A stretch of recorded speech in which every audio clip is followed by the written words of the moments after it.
Baiklah, di sini saya akan menjelaskan tentang poin A, yaitu tradisi masyarakat Jawa sebelum Islam datang. Islam datang ke Pulau Jawa di saat budaya dan tradisi non-Islam, terutama Hindu dan Buddha, telah mengakar kuat dalam masyarakat Jawa. Budaya dan tradisi mereka banyak dipengaruhi ajaran dan kepercayaan dari agama mereka terdahulu, serta kepercayaan animisme dan dinamisme. Sebelum membahas lebih lanjut tentang kebudayaan tradisi masyarakat Jawa sebelum Islam datang, dapat diketahui karakter masyarakat atau ciri-ciri masyarakat Jawa. Yang pertama yaitu religius, yang kedua non-doktrin atau budaya Jawa itu adalah luas atau fleksibel. Yang ketiga toleran, masyarakat Jawa selalu mengutamakan gotong royong. Yang keempat yaitu akomodatif. Kebudayaan Jawa selain penuh dengan pelajaran-pelajaran mengenai pekerti luhur, dia juga bisa menerima masuknya budaya asing yang sesuai dengan atau bermanfaat kepada masyarakatnya. Terdapat dua kondisi kebudayaan di Pulau Jawa sebelum masuknya Islam. Yang pertama yaitu kebudayaan Jawa pra-Hindu-Buddha.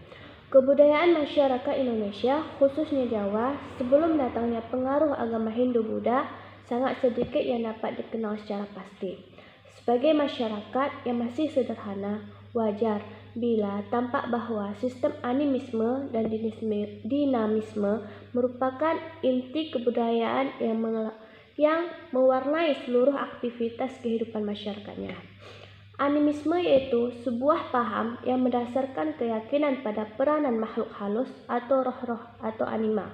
Makhluk halus itu seperti dibahasakan sebutan dengan Mbau Rekso, seperti Kanjeng Ratu Kidul, Nyai Roro Kidul, dan sebagainya. Sering dibahas sebagai istilah penunggu. Apabila di suatu tempat keadaannya angker atau mistis, orang-orang di sekitar tempat sana mengatakan bahwa tempat tersebut ada penunggunya. Yang kedua itu adalah kebudayaan Jawa masa Hindu-Buddha. Kebudayaan Jawa yang menerima pengaruh dan menyerap unsur-unsur Hindu-Buddha, prosesnya bukan hanya sekedar akulturasi saja. Akan tetapi yang terjadi adalah kebangkitan kebudayaan Jawa dengan memanfaatkan unsur-unsur agama dan kebudayaan India. Ciri yang paling menonjol dalam kebudayaan Jawa adalah sangat bersifat teokratis. Maksudnya pengaruh Hindu-Buddha lebih mempersubur kepercayaan animisme dan dinamisme atau serba magis yang sudah lama mengakar dengan cerita mengenai orang-orang yang sakti, setengah dewa, dan jasa mantra-mantra berupa rumusan kata-kata yang dipandang magis. Datangnya agama Hindu dan Buddha pada dasarnya tidak bisa menghilangkan keyakinannya yang telah ada dalam masyarakat Jawa pada umumnya. Agama aslinya tetap ada, tetapi justru menjadi mengalami kesempurnaan dan keselarasan dalam berkembangannya agama Hindu-Buddha di dalam masyarakat Jawa. Yang kedua yaitu sejarah masuknya Islam ke Jawa. Menurut beberapa pendapat sejarawan, Islam masuk ke Jawa melalui suatu negara yang baru muncul di pantai barat sejarah Melayu, yaitu Melaka. Dalam abad ke-14, ketika kekuasaan Majapahit sebagai suatu kerajaan yang berdasarkan perdagangan mulai berkurang, maka bagian barat dari rute perdagangan yang melalui Kepulauan Nusantara berhasil dikuasai oleh negara itu. Pelabuhannya sering dikunjungi oleh pedagang-pedagang Muslim dari Gujarat dan Persia. Dalam abad ke-13, mereka membawa agama Islam. Mula-mula ke pantai timur Aceh, kemudian ke Melaka, selanjutnya sepanjang rute dagang ke pulau-pulau rempah di Indonesia Timur, dan juga ke kota-kota pelabuhan di pantai antara Pulau Jawa, dagang. Demikian agama Islam tiba ke Melaka dalam abad ke-14. Bahkan sangat mungkin sudah lebih awal. Bahwa ada yang mengatakan bahwa Islam masuk ke Pulau Jawa pada abad ke-11 Masehi. Agama Islam sudah masuk ke Pulau Jawa. Hal ini disebabkan bahwa pada saat itu telah banyak pedagang-pedagang Muslim datang berdagang sambil mengembangkan agama Islam di tanah Jawa. Dan dugaan ini juga dikuatkan oleh penemuan sebuah makam dari seorang wanita Islam yang bernama Fatimah binti Maimun yang wafat pada tahun 475 Hijriah, bertepatan tahun 1082 Masehi dan dimakamkan di Gresik. Karenanya dapat diduga pula bahwa pada zaman Airlangga tahun 1019 sampai 1042 Masehi sudah ada pedagang muslim yang mengunjungi atau singgah di Jawa. Bahkan dalam permulaan abad ke-13 yaitu zaman Kartajaya dari Kediri, agama Islam sudah tersiar luas di kalangan rakyat. Hanya belum menjadi perhatian ahli sejarah. Oleh karena itu, raja-rajanya masih tetap beragama Hindu atau Buddha. Dengan perkataan lain, ketika itu agama Islam baru dikenal dan dipeluk oleh rakyat bawah dan belum masuk di kalangan raja maupun bangsawan lainnya. Pada masa itu, abad ke-13 Masehi, penduduk tanah Jawa umumnya masih memeluk agama Hindu dan Buddha. Kemudian, dengan datangnya agama baru yaitu Islam, dari agama Hindu dan Buddha ke agama Islam, menurut S. Suebardi, karena Islam adalah suatu agama yang mempunyai upacara atau ritus sederhana meletakkan tekanan yang kuat pada masyarakat, serta karena syarat penerimaan masuk Islam juga sangat mudah. Di samping itu, karena Islam juga tidak membedakan antara golongan bangsawan atau rakyat bawah atau rakyat jelata, sementara agama lain atau agama lama mereka mengenal kasta-kasta. Jadi, begitulah Islam tersiar dan berkembang di Indonesia. Masuknya ke tanah Jawa, maka apabila berita Portugis menyatakan bahwa pada tahun 1498 Masehi atau beberapa kabupaten di pesisir Jawa sudah masuk Islam, berarti rakyatnya sudah menjadi orang Islam. Ini dikuatkan dengan adanya seorang mubalik Islam yang telah berjaya menyiarkan Islam di tanah Jawa, yaitu wafat pada tahun 12 Rabiul Awal 822 Hijriah yang bertepatan tanggal 8 April 1419 Masehi dan dimakamkan di Gresik, yaitu Maulana Malik Ibrahim. Baiklah, selanjutnya saya akan menjelaskan materi tentang tokoh-tokoh yang berpengaruh terhadap masuknya Islam di Pulau Jawa. Jadi di sini saya ingin membagi menjadi 4 golongan. Yang pertama yaitu para pedagang muslim dari berbagai negara. Jadi sudah tidak dapat dielakkan lagi bahwasannya banyak sekali tersebar teori-teori mengenai para pedagang muslim yang kemudian masuk ke Indonesia, terutama Pulau Jawa. Kemudian para pedagang ini sembari berdagang kemudian berdakwah karena Indonesia sendiri merupakan salah satu negara yang sangat potensial untuk perdagangan pada waktu itu.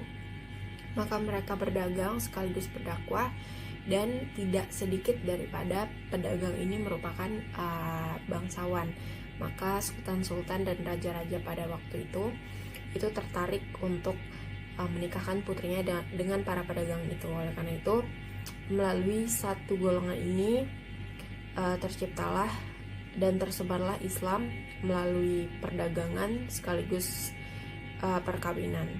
Lalu golongan yang kedua yaitu para dai atau ulama. Wali Songo 9 wali itu sudah pasti tidak asing lagi telinga kita. Lalu muncul pertanyaan, siapa yang mengutus? Banyak sekali redaksi, terutama yang bersumber dari kitab Kanzul Ulum karya Ibnu Battuta, yang menyatakan bahwasannya Sultan Muhammad I dari kekhilafahan Turki Utsmanilah yang mengutus para wali Songo untuk datang ke Nusantara menyebarkan Islam. Namun, menurut salah satu ulama yaitu Ustadz Isa dalam kajiannya FKM TV mengatakan bahwasannya banyak sekali terjadi ketidakcocokan dan ketidaksesuaian antara data yang satu dengan data yang lainnya. Oleh karena itu, para ahli sejarawan pun masih memperdebatkan dan menentang mengenai Wali Songo itu diutus oleh Khalifah Turki. Namun Wali Songo tidak diutus oleh Khalifah Turki pun bukan berarti mengurangi kehebatan Wali Songo untuk menyebarkan dakwah di Indonesia, terutama di Pulau Jawa. Kedatangan Wali Songo ke Pulau Jawa tentunya juga melalui rencana yang sangat besar. Salah satu contohnya yaitu Sunan Gresik atau Maulana Malik Ibrahim. Nah, beliau itu diutus oleh Sultan Pasai untuk menyebarkan Islam di Pulau Jawa. Lalu selain Wali Songo, sudah ada 5 ulama besar lainnya yang sebelum Wali Songo itu sudah ada duluan di Indonesia, kemudian sangat berpengaruh terhadap penyebaran Islam di Jawa. Yang pertama yaitu Syekh Datuk Kahfi. Syekh Datuk Kahfi ini adalah salah satu ulama besar Malaka. Ia lahir di Semenanjung Malaka, anak salah satu ulama asal Malaka juga, yaitu Syekh Datuk Ahmad. Kemudian Syekh Datuk Kahfi ini merupakan perintis daripada penyebaran Islam di baratnya Pulau Jawa. Di baratnya Pulau Jawa, khususnya di Cirebon dan sekitarnya. Dan ketika datang ke Pulau Jawa pun, Syekh Datuk Kahfi ini datang pertama kali di Pelabuhan Muara Jati, Cirebon pada tahun 1420. Lalu ulama yang kedua yaitu Syekh Maulana Akbar. Syekh Maulana Akbar ini selain ulama, ia juga seorang saudagar. Ia adalah adik daripada Syekh Datuk Kahfi. Syekh Maulana Akbar ini memfokuskan dakwahnya itu di Kuningan, Jawa Barat, dan ia merupakan salah satu ulama besar juga di Malaka. Kemudian yang ketiga itu Syekh Jumadil Kubro. Nah, Syekh Jumadil Kubro ini disebut sebagai gurunya para wali. Mengapa? Karena banyak sekali murid dan kemudian keturunannya yang memangku gelar Wali Songo. Di antaranya anaknya Sunan Gresik, kemudian cucunya Sunan Ampel, kemudian cicitnya Sunan Bonang dan Sunan Derajat. Dan Syekh Jumadil Kubro ini juga pernah berdakwah di Champa, bagian selatan Vietnam. Kemudian ia di sana berhasil mengislamkan penguasa Champa, di mana pada saat itu Champa sendiri masih kental akan agama Hindu dan Buddha, kepercayaan terdahulu mereka. Maka Syekh Jumadil Kubro pun datang ke Jawa pada 1399, kemudian datang ke Jawa ketika Majapahit masih kuat. Oleh karena itu ia berdakwah secara sembunyi-sembunyi awalnya, kemudian lambat laun barulah ia berdakwah secara terang-terangan. Kemudian yang keempat ada Syekh Kuro. Nah, Syekh Kuro ini adalah ulama asal Champa, bagian selatan Vietnam. Kemudian ia itu pernah mengajar di Kesultanan Malaka, dan ia itu belajar Islam itu dari ulama-ulama besar asal Mekah. Ia datang ke Jawa itu bersama rombongan dari Cina pada 1418. Dan yang Syekh yang terakhir yang berpengaruh yaitu Syekh Subakir. Nah, Syekh Subakir ini juga masyhur ya namanya, menyebarkan dan mendakwahkan Islam di Jawa. Ia adalah putra dari Syekh Jumadil Kubro dan kakak daripada Sunan Gresik atau Maulana Malik Ibrahim. Syekh Subakir ini itu berdakwah di Jawa mulai dari tahun 1404 Masehi. Nah, selanjutnya golongan yang ketiga yaitu para sufi. Nah, setelah tadi para pedagang, kemudian para dai, lalu para sufi. Nah, jadi Anthony Harley Jones atau A.H. Jones, salah satu tokoh yang meneliti proses Islamisasi di Jawa, itu mengatakan bahwasannya para pengembara sufi adalah golongan yang utama kemudian menyebarkan Islam di Jawa. Para sufi ini kemudian berhasil mengislamkan banyak sekali penduduk Nusantara pada waktu itu sejak abad ke-13. Faktor keberhasilannya adalah mereka mampu mengemas dakwah secara atraktif. beberapa ulama sufi Jawa yang terkenal, yaitu Syarif Hidayatullah dan putranya Maulana Hasanuddin, yang kemudian mereka berhasil mengislamkan Banten dan Jawa Barat. Kemudian yang keempat yaitu peran khalifah di masa Bani Umayyah. Jadi para ahli itu menyatakan bahwasannya Khalifah Muawiyah bin Abu Sofyan itu pernah bertukar surat dengan Ratu Shima di Kalingga Jepara, yang kemudian isinya itu tidak hanya tentang perdagangan tapi juga menyelipkan dakwah Islam. Dan pada abad ke-7 disebutkan bahwa Ratu Shima itu kemudian memeluk agama Islam. Ratu Shima juga pernah berkorespondensi dengan Khalifah Umayyah juga, yaitu Umar bin Abdul Aziz, dan surat-surat mereka itu masih tersimpan baik di Granada, Spanyol. Kemudian ada juga para ahli yang menyatakan bahwa terdapat 2 buah catatan penting orang Tionghoa yang kemudian menyatakan bahwa pada zaman Khalifah Abdul Malik bin Marwan itu sudah ada muslim dari Arab yang kemudian datang ke Jawa untuk mendakwahkan Islam. Oleh karena itu Islam diperkirakan sudah masuk ke Jawa sejak abad ke-7 Masehi.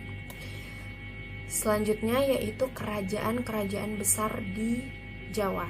Di sini saya akan bahas 5 kerajaan besar di Jawa. Yang pertama yaitu Kerajaan Demak, kerajaan Islam pertama di Jawa. Nah, raja pertamanya yaitu Raden Fatah, anak daripada Prabu Brawijaya V, Raja Majapahit ke-11. Dan kerajaan Demak ini berdiri seiring dengan melemahnya kerajaan Majapahit. Kemudian Raden Fatah beserta dengan Sunan Kalijaga itu kemudian mereka mendirikan Masjid Agung Demak, yang kemudian Masjid Agung Demak ini sampai sekarang itu masih dijadikan sebagai pusat penelitian dan sejarah Islam di Jawa.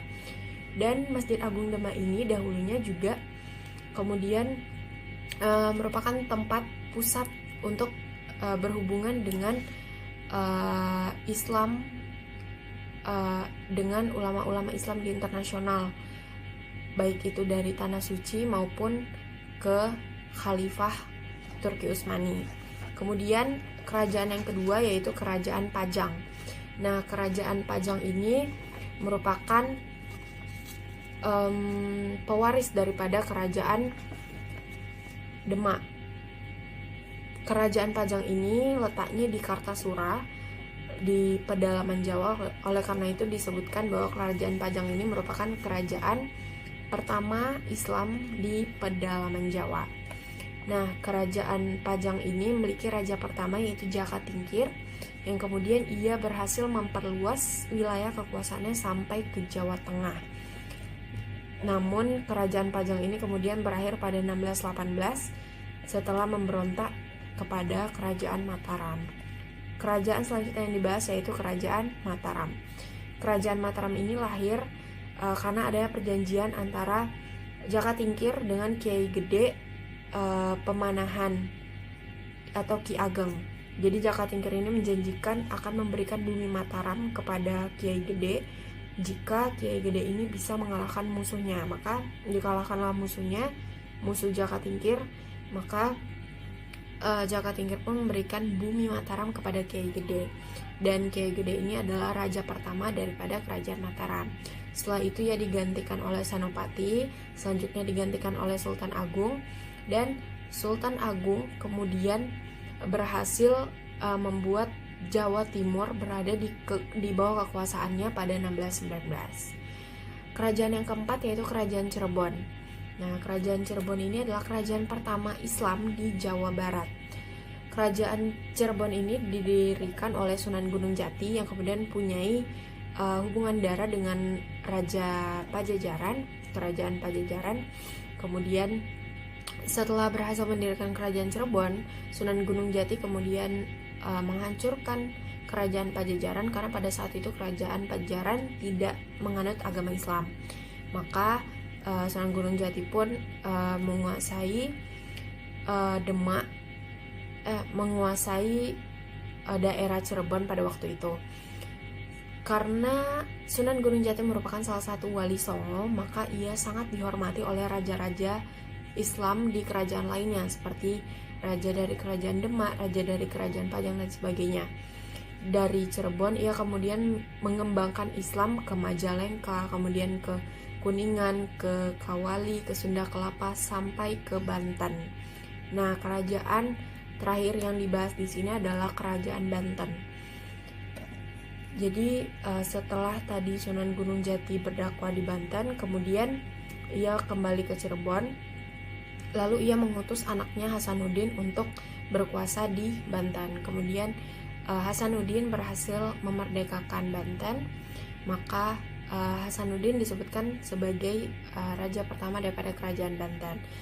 Selain di Banten, ia juga memperluas wilayah kekuasaannya sampai ke Lampung dan Sumatera Selatan. Assalamualaikum warahmatullahi wabarakatuh. Baiklah, selanjutnya peran Wali Songo terhadap masuk Islam di Jawa. Yang pertama, Sunan Gresik atau disebut Maulana Malik Ibrahim. Maulana Malik Ibrahim dianggap sebagai wali pertama yang mendakwahkan Islam di Jawa. Dianggap sebagai ayah dari Wali Songo. Aktivitas pertama yang dilakukan ketika itu adalah berdagang secara membuka warung, dan warung itu menyediakan kebutuhan pokok dengan harga yang murah. Selain itu, secara khusus Malik Ibrahim juga menyediakan diri untuk mengobati secara gratis. Selanjutnya, Sunan Ampel. Sunan Ampel adalah anak dari Maulana Malik Ibrahim yang tertua. Ia mengembangkan pondok pesantren di daerah Ampel. Sunan Ampel menganut fikih mazhab Hanafi, namun pada para santrinya beliau hanya memberikan pengajaran sederhana yang menekankan pada penanaman akidah dan ibadah. Selanjutnya, Sunan Bonang. Sunan Bonang belajar agama dari pesantren ayahnya di Ampel. Tak seperti Sunan Giri yang luas dalam fikih. Ajaran Sunan Bonang memandukan ajaran al-usulul tasawuf dan garis salaf.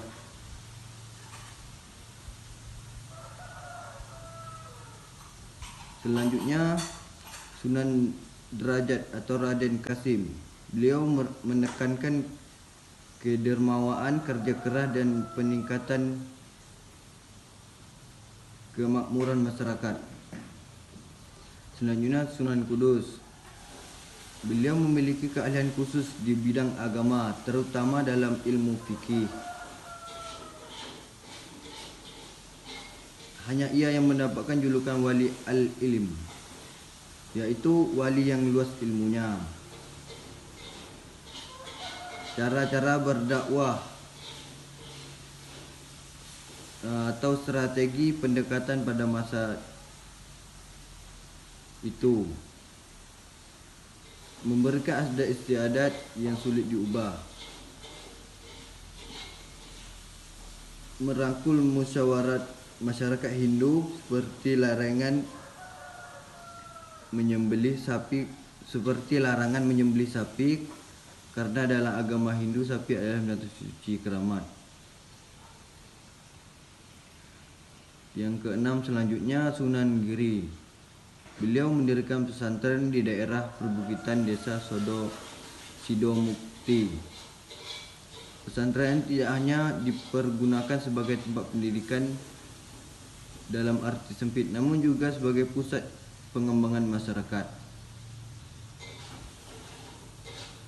Dan selanjutnya Sunan Kalijaga. Dalam dakwah ia punya pola yang sama dengan monitor sekaligus sahabat dekatnya Sunan Bonang.